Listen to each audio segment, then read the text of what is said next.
बे गेदेर स्टेडियाम एबा मिनि स्टेडियाम जाफुंबाय बे मा बुंगोन जिउआवथ' बेफोरबायदि माबा मोनसे खामानि मावनो लानायाव बे जुदि मोगथां महर मोनो जाफुङो जोबोद गोजोननाय मोनो। दा डिमाकुसि आं MLA जाखांनायनि उनावनो बे स्टेडियामखौ आङो बे जायगायाव होदोंमोन आरो दिनै बियो कमप्लिट जानानै माने जोंनि गेलेगिरिफोरनि थाखाय बाहायजानाय जाबाय। बेवहाय मोननै जाबाय, मोनसे इनडोर स्टेडियाम आरो मोनसेया जाहैबाय नोङो बायहेरायाव आउटडोर बेवहाय। आरो दिनै बेजों लोगोसे आरो मोजां खामानि जों मावबावदों जे जोंनि भेरगावआवबो आरोबाव 14 कोटी टाकानि स्टेडियाम दा जाबाय सेंसन आरो अलरेडि टेन्डार जोब्बाय आरो दा नै खामानि मावसिगोन। बेखौबो दिनैहाय खामानिखौ जागायजेननाय जाबाय जोंनि मानव गेदेर शिब हाग्रामा महिलारि बिथां आरो जोंनि जयन्त मल्ल बरुवा मन्त्रि बिथांनि नुजाथिनायाव। आरो जोबोद मोजाङा जाबाय दिनैनि दिनावनो जों मोनसे एकलव्य मडेल रेसिडेन्सियेल स्कुल मोनदों सेन्ट्रेल गभर्नमेन्टनि, जोंनि जिथु ट्राइबेल डिपार्टमेन्ट ट्राइबेल एफेयार्स मिनिस्ट्रिनि, जेराव थाखो 6निफ्राय थाखो 10सिम बेवहाय खरसा नाङाजासे हस्टेलाव थानानै जोंनि फरायसा फरायसुलिया फरायनो हागोन आरो 11 थाखोनिफ्राय 12 थाखोसिम मोनथाम जोङो स्ट्रिम बेयाव फरायनो हागोन, साइन्स, आर्ट्स आरो कमार्स।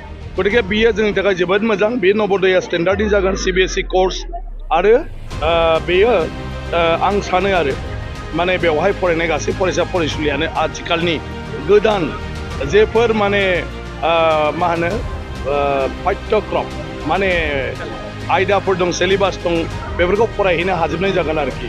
डक्टर इन्जिनियारल' नङा, माने बिनि अनगाबो माने जायखिजाया सोलोंथाइखौ लानो थाखाय 12 क्लास बेवहाय गासिबो माने बिजोङावनो जोंनि गथ'फ्रा रोंगौथि लानानै बारलांनो हागोन आरो गावबा गाव जिउखौ होसोनो हागोन आरो। उदालगुरि जिल्लानि गेजेरावनो गिदिरै इनडोर स्टेडियाम बुंजायो बेयो। आरो खाग्राबारियाव जों गोदानै इनडोर स्टेडियाम बानायगासिनो दङ जे दिनै 8 कोटीनि बियो। आरो दिनै खैराबारियावबो दिनैहाय मोनसे बेखेवनाय जादों, बे आंनि समस्ति नङामोन आगोलाव, जोंनि मानव गेदेर दुर्गादास बर' बिथां दङ, बेबो कमप्लिट जाबाय, बेयावबो इनडोरबो दं मोजां खैराबारियावबो। गतिके आथिखालनि गोदान भेरगाव समस्तियाव दा माने गंब्रै स्टेडियाम, गंथामाव माने मा होनो आउटडोर आरो इनडोरबो थाफाबाय आरो गंसेया खाग्राबारियाव खालि इनडोरल' जागोन। फैबाय थानाय बिसायख'थि मा बुंगोन? फैबाय थानाय बिसायख'थियाथ' मोजाङै मोजां जानांगौ, जेराव इसिबां जौगाखांनायनि हाबाफारि लानानै खामानि मावगासिनो दं जोंनि हान्जाया। आरो दा BPFआबो सरकारनि बिबान लाखांनाय लोगो लोगो हाग्रामा महिलारि बिथांनि दैदेननायाव दिनै गोबांथार माने डेभेलपमेन्टनि माने प्रजेक्टफोर स्किमफोर दिनै जागायजेनदों। आं सानो बेयो जोंनि गासैनिबो इयुननि थाखाय जोबोद मोजां आरो बे हिसाबै रायजो राजाया थारैनो आं सानो BJP BPFखौनो BTC एलेकायाव बयबो माने मदद खालामगोन। स्पेसियेलि नोंथाङा बे भेरगावआव जागायगोन? बेथ' दैदेनगिरिफ्रासो थिग खालामगोन जे बबे जायगायाव जोंखौ गेलेनो थाखाय माने बिथोन होयो। मानो होननानै बुङोब्ला दा सिट रानलायनायनिबो बाथ्रा फैबाय, एलायन्स जाबाय नालाय। दा BPF आरो BJPनि गेजेराव सिट रानलायलायगोन।